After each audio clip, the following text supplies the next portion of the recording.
warahmatullahi wabarakatuh. Yang terhormat dosen penguji uji kinerja PPG dalam jabatan BIT 1 tahun 2025. Perkenalkan, saya Rizka Nurjannah, salah seorang guru di Mas DDI Baburida Sawere, Kecamatan Gantarang, Kabupaten Bulukumba, Provinsi Sulawesi Selatan. Sekaligus mahasiswa PPG dalam jabatan BIT 1 tahun 2025 di LPTK UIN Syekh Jamil Jambek Bukit Tinggi.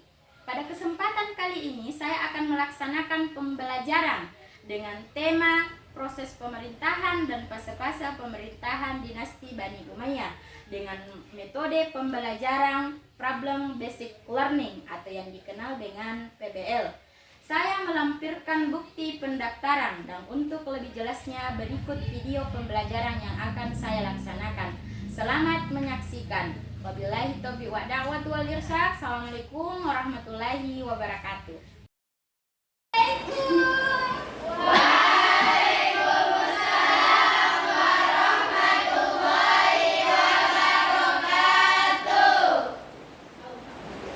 Bagaimana kabarnya hari ini anak-anakku? Alhamdulillah baik. Oke, jadi hari ini Ibu absen dulu ya. Oke, dengarkan namanya ya. Anti Anindita. Hadir Bu. Safa Malika. Hadir Bu. Bintang Maharani. Hadir Bu. Della Sabrina Ibu. Nur Anissa. Hadir Bu. Nurul Oktavia. Hadir Bu. Hadir. Siti Nurimasari Maulidia. Hadir Bu. Hadir. Nurul Syifa. Hadir Bu. Oke. Ainun Salsabila. Hadir. Mana Ainun Salsabila? Pembahasan inti. Ibu akan terlebih bertanya dulu pembelajaran minggu lalu. Ada yang masih ingat kira-kira?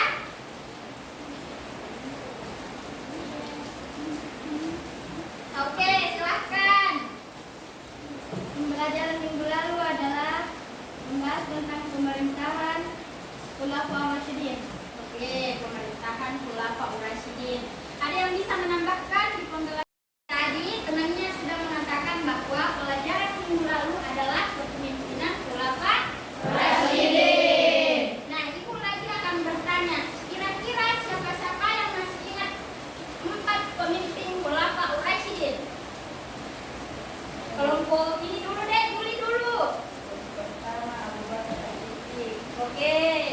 Yang kedua Umar bin Khattab. Yang ketiga Utsman bin Affan. Yang terakhir Ali bin Abi Thalib. Masya Allah. Jadi beri aplaus dulu sama Oke, jadi baik anak-anakku sekalian. Sebelum kita bahas pembelajaran kita pada hari ini, kita terlebih dahulu akan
Zubair bin Awam dan Talha bin Ubaidillah. Mereka mengumumkan perang terhadap Ali bin Abi Thalib karena sewaktu mereka meminta pertanggungjawaban Khalifah Ali akan kematian Utsman bin Affan, Ali dengan tegas mengatakan dia tidak tahu menahu tentang kematian Utsman bin Affan. Oleh sebab itu, kelompok Muawiyah tetap membuat propaganda untuk menghancurkan pemerintahan Ali dengan cara mengatakan bahwa Ali lah otak dari kematian Utsman bin Affan. Oleh sebab itu, Muawiyah mendirikan bendera perang untuk kelompok Ali bin Abi Thalib. Setelah itu Muawiyah meminta perdamaian setelah perang terjadi. Nah, pada saat itu Ali dengan kelompoknya menerima perdamaian dari kelompok Muawiyah. Sikap damai Ali ternyata tidak memberi perdamaian yang sesungguhnya, tetapi menambah sejarah panjang pertikaian Ali dengan Muawiyah. Kelompok Ali justru pecah menjadi 3 kelompok Khawarij yang menentang keras terhadap perdamaian. Yang kedua Syiah yang setuju dengan sikap Ali, dan Murijah yang mengambil jalan tengah dengan sikap diam. Terima kasih. Silakan Bu Nuna.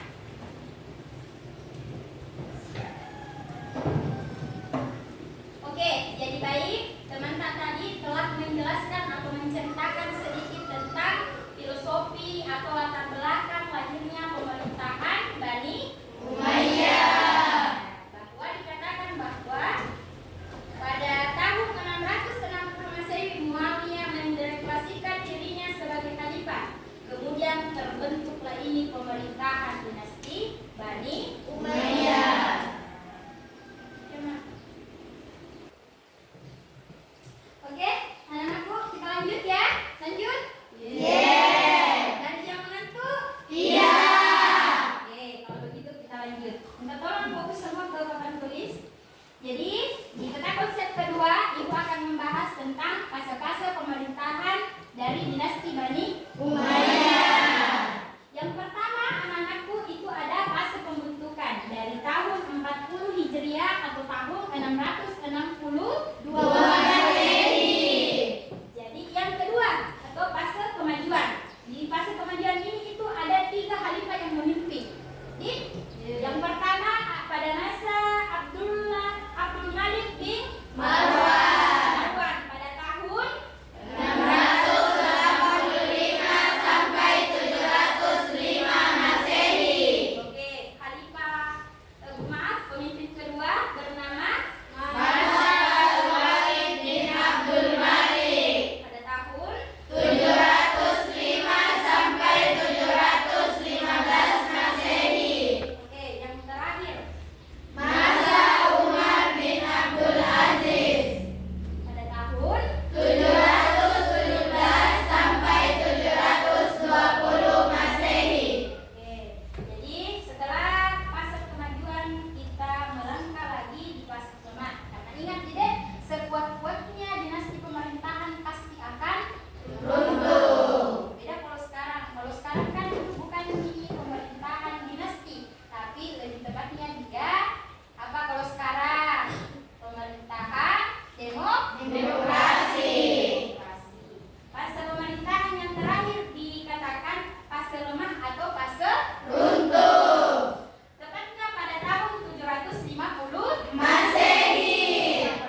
10 Masehi. Oke, Ibu akan kembalikan lagi ke anak-anakku yang lain. Minta tolong kepada kelompok 1, 2, dan 3 itu dibacakan di depan kelas supaya teman-temannya yang lain bisa dengar. Saya mau kalian berebut dulu, minta tolong kepada temannya ini siapa yang kira-kira bisa diberikan amanah untuk dibacakan hasil dari musyawarah kalian. Jadi kelompok 1 ada fase pembentukan.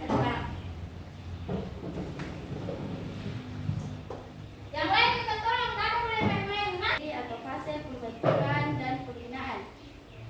Dimulai dari berdirinya Bani Umayyah tahun 40 Hijriah atau 662 Masehi sampai masa pemerintahan Walid bin Abdul Malik Khalifah ke-6 ketika Islam masuk Eropa atau Andalusia yang dibawa oleh Tariq bin Ziyad tahun 711 Masehi. Pada tahun ini pembinaan peradaban Islam berjalan dengan pendekatan Arabisasi atau Arab Oriented, yaitu pengembangan peradaban yang berciri Arab Pada saat itu, pengembangan peradaban didominasi ukiran-ukiran di dinding-dinding masjid dan istana yang dihiasi dengan tulisan-tulisan kaligrafi yang indah. Lagu-lagu padang pasir dan wisata Arab pra-Islam dipadukan dengan seni Islam yang menghasilkan lagu-lagu kasidah yang indah. Ilmu yang dikembangkan oleh Bani Umayyah I pada saat itu masih yang berciri Arab asli, yaitu bahasa Nahwu dan Balaghah, qiraat dan hadis, tafsir dan tarikh Islam. Pada fase pertama ini, perluasan wilayah berjalan sangat pesat. Islam masuk sampai wilayah pelosok di 4 benua, Asia, Afrika, Eropa, dan Amerika. Wilayah imperium besar Yunani, Romawi, Persia, dan selanjutnya. Sementara itu, pada periode ini, para khalifah fokus pada pengembangan wilayah kekuasaan atau perluasan wilayah atau Islamisasi. Terima kasih. Oke, sama-sama. Itu pembentukan. Sekarang kelompok 2, siapa yang ditunjuk kelompok 2? Oke, silahkan nanti ke depan. Yang lain disimak baik-baik ya. Tertinggi dan dapat dimanfaatkan oleh orang banyak. Oke, bentuk-bentuk peradaban yang tumbuh pada masa kejayaan Bani Umayyah I diantaranya: 1. Ilmu pengetahuan, qiraat, nahwu dan balaghah, tafsir, hadis dan sejarah. Yang kedua, bangunan fisik, istana, masjid, pengairan dan irigasi dan jembatan. Yang ketiga, fasilitas pendidikan, kitab, halaqah di masjid dan majelis munadarah. Yang keempat, departemen pemerintah, nidamul ma'al, keuangan, siais politik, harbi keamanan, idari administrasi dan kodim hukum, jawatan pos, pengawal istana, ketentaraan, sekretaris dan pengantar surat. Saya terima kasih. Oke, sama-sama.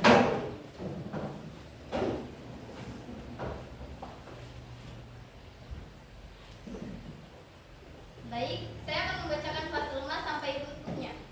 Sistem monarki yang dipakai dalam proses peralihan kepemimpinan di Bani Umayyah I ikut memperparah kelemahan Bani Umayyah, termasuk faktor paling dominan penyebab runtuhnya tahun 132 Hijriah atau tahun 670 Masehi. Akibat dari pelaksanaan sistem monarki dari Bani Umayyah I, selain yang disebutkan di atas juga dapat memberi peluang kepada para putra mahkota untuk melakukan penyelewangan kekuasaan seperti kolusi, korupsi, tidak disiplin dalam pekerjaan, dan tidak dapat bertanggung jawab terhadap para khalifah Bani Umayyah I. Lemahnya Bani Umayyah I, sementara di luar kekuasaan Bani Umayyah I sedang berkembang pesat beberapa kekuatan baru seperti Abbasiyah dan Syiah di wilayah Hijaz dan Persia, Bani Fatihiyah di Mesir, Syria di Maroko. Sedangkan kekuatan baru yang berhadapan langsung dengan Bani Umayyah I adalah Abbasiyah. Peperangan yang dilancarkan kedua kekuatan ini berjalan secara terbuka hampir di semua wilayah Bani Umayyah I, dan pada akhirnya kekuatan Abbasiyah yang memenangkan pertempuran tersebut. Maka berakhirlah kekuasaan Bani Umayyah I tepatnya pada tahun 132 Hijriah. Oke? Atau tahun 750 Masehi setelah kalah dalam perang Al-Zab melawan keturunan Abbasiyah. Terima kasih. Sama-sama. Terima kasih banyak kepada anak-anakku sekalian karena tadi sudah membacakan materi yang akan Ibu bahas pada hari ini. Nah, selanjutnya Ibu akan memberikan tugas kepada kalian semua. Jadi Ibu karena sudah membagi kalian menjadi 4 kelompok, jadi di satu kelompok itu Ibu akan memberikan 1 pertanyaan. Jadi minta tolong kerjasama di dalam kelompok tersebut. Ibu akan bagi ya. Ini kelompok 1, kelompok 2 yang ini, kelompok 3 ini.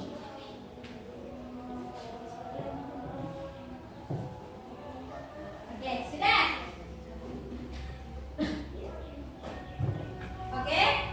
Sekarang dengarkan penjelasannya dulu baru dikerja. Minta tolong kerjasama dengan tim, kemudian sebentar dipaparkan ketiga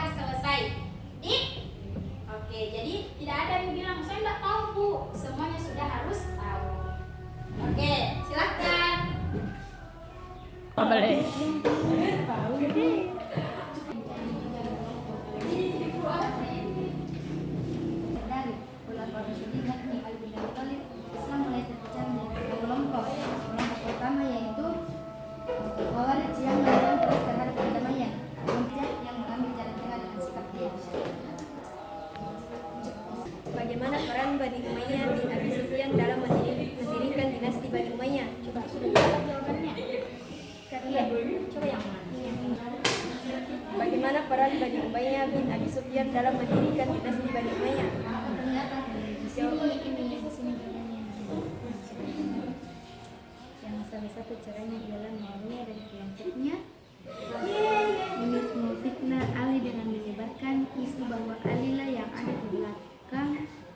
Bukan langkah-langkah yang dilakukan Muawiyah bin Abi Sufyan untuk memperkuat kekuasaan Bani Umayyah.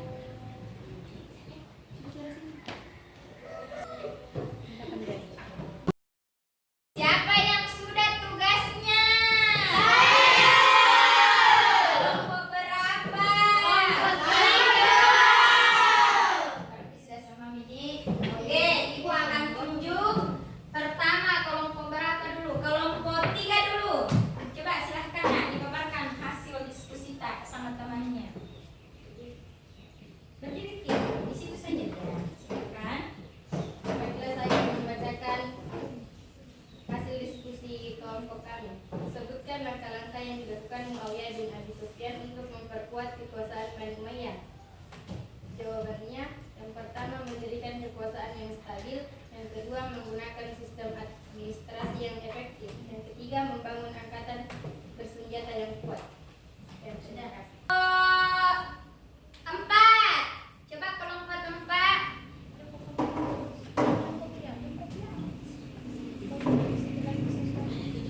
Coba kelompok 4 kita dengar.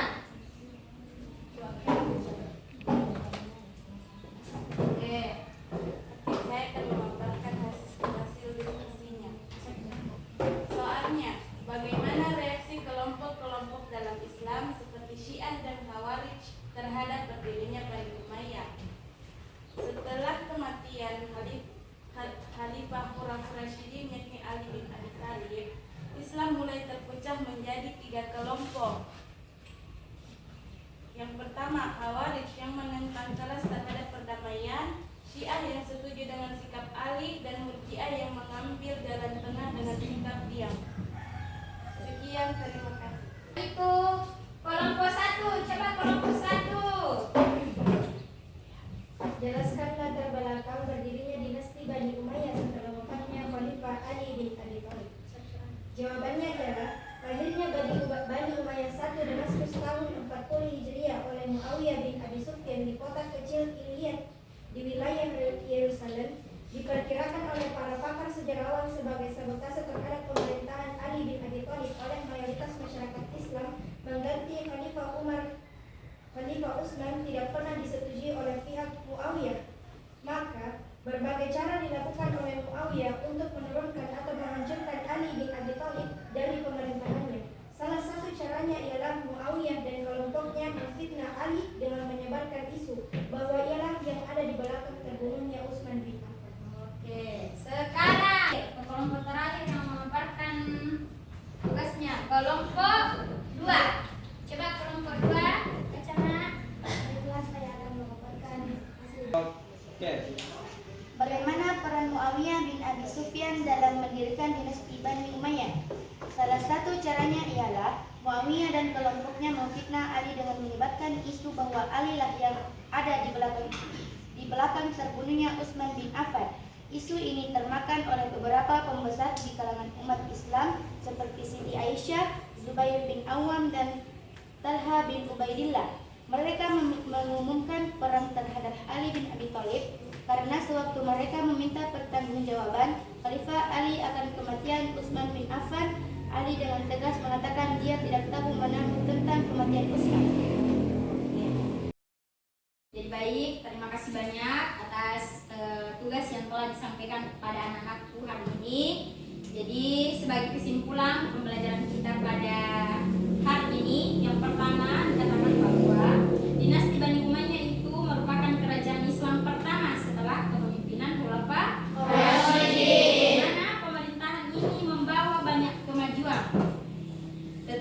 juga menghadapi berbagai tantangan yang menyebabkan terjatuhnya. Di mana keberhasilannya ada beberapa poin anak-anakku. Yang pertama, ada esensi wilayah Islam, di mana kekhalifahan mencapai puncak kejayaan di berbagai wilayah yang membentang dari Spanyol, Andalusia hingga India dan Asia Tengah. Yang kedua, anak-anak, adalah kemajuan administrasi.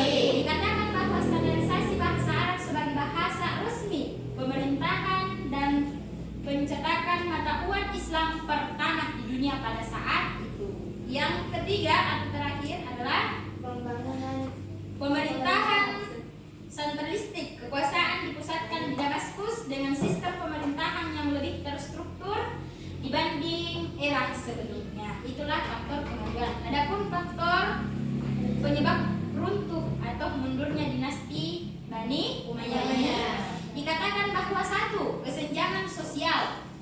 Kebijakan yang lebih menguntungkan orang Arab menyebabkan tidak puasan dari kaum Mawali atau non-Arab Muslim. Yang kedua, korupsi dan gaya hidup yang amat sangat mewah pada saat itu. Dikatakan bahwa beberapa khalifat terakhir lebih fokus kepada kemewahan dibandingkan kesejahteraan rakyatnya.